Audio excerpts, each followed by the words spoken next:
Welcome to Shri Learning Academy. Let's simplify busy waiting versus blocking. Imagine a system where the CPU is incredibly fast, but it wastes that speed doing absolutely nothing useful. That sounds strange, but it happens often in synchronization.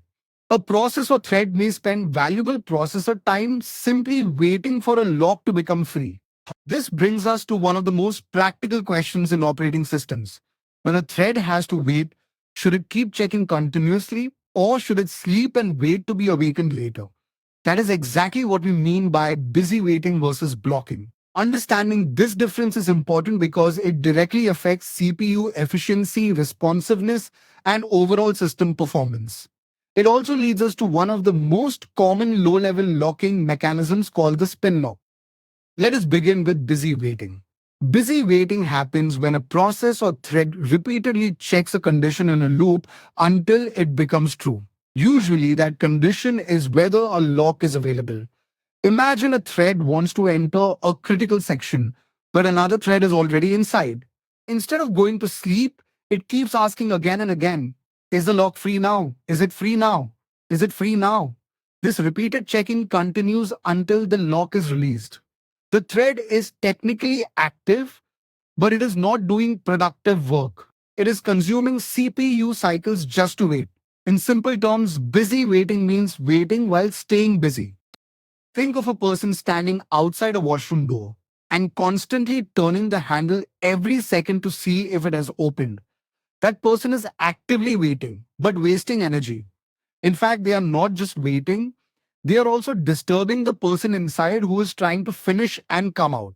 Instead of allowing the work to complete peacefully, the constant interruption only creates more delay. The same happens in a CPU. If many threads keep polling for access, processor time gets wasted. This is especially harmful in a single core system where only one thread can run at a time. A waiting thread may consume CPU time that could have been used by the thread currently holding the lock.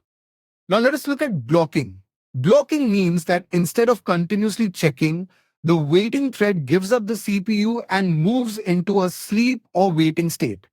The operating system removes it from active execution until the resource becomes available.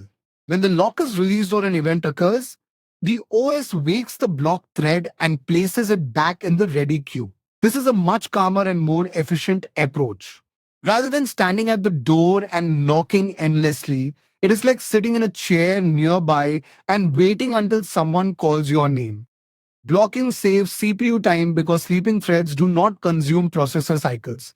That is why many high-level synchronization tools such as semaphores, mutexes, and condition variables often use blocking behavior. If a thread may need to wait for a long time, blocking is usually the better choice. For example, if one process is waiting for data from disk or network input, there is no sense burning CPU cycles during that delay. It is smarter to sleep and let other tasks run. So if blocking is efficient, why does busy waiting exist at all? The answer is timing overhead. Blocking is not free. To block a thread, the OS must perform a context switch.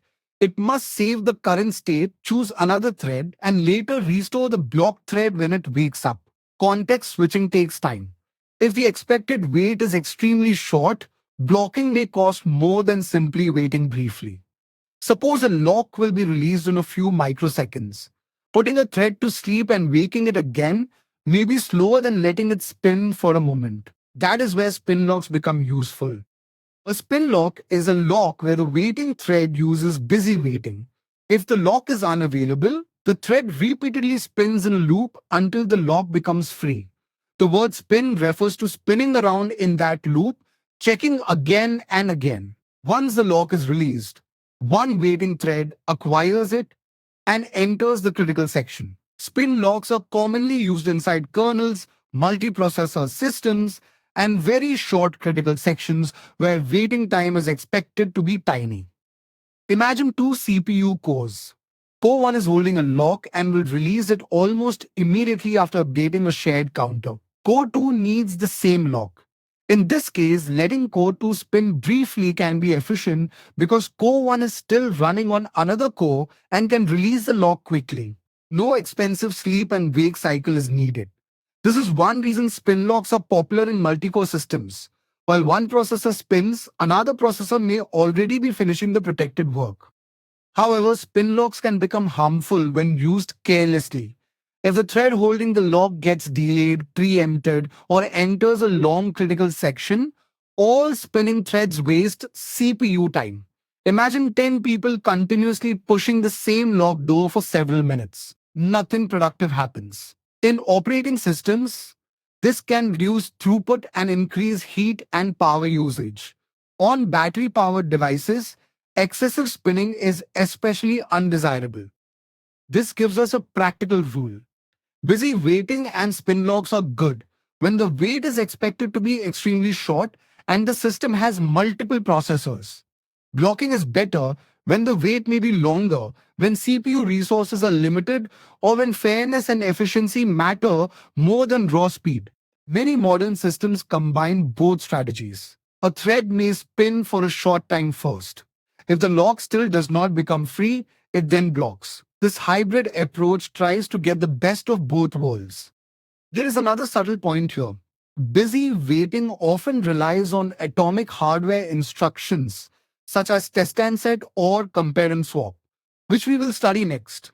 These instructions allow a thread to check and acquire a lock safely without race conditions. Spin locks are built directly on such atomic operations, so this topic naturally connects to the next chapter on atomic operations and hardware-supported synchronization. Let us summarize it in plain words. Busy waiting means staying active and repeatedly checking for access. Blocking means sleeping until the OS wakes you up. Spin locks are locks that use busy waiting instead of sleeping. Busy waiting can be fast for tiny waits, but wasteful for longer waits. Blocking is efficient for longer delays but includes scheduling overhead.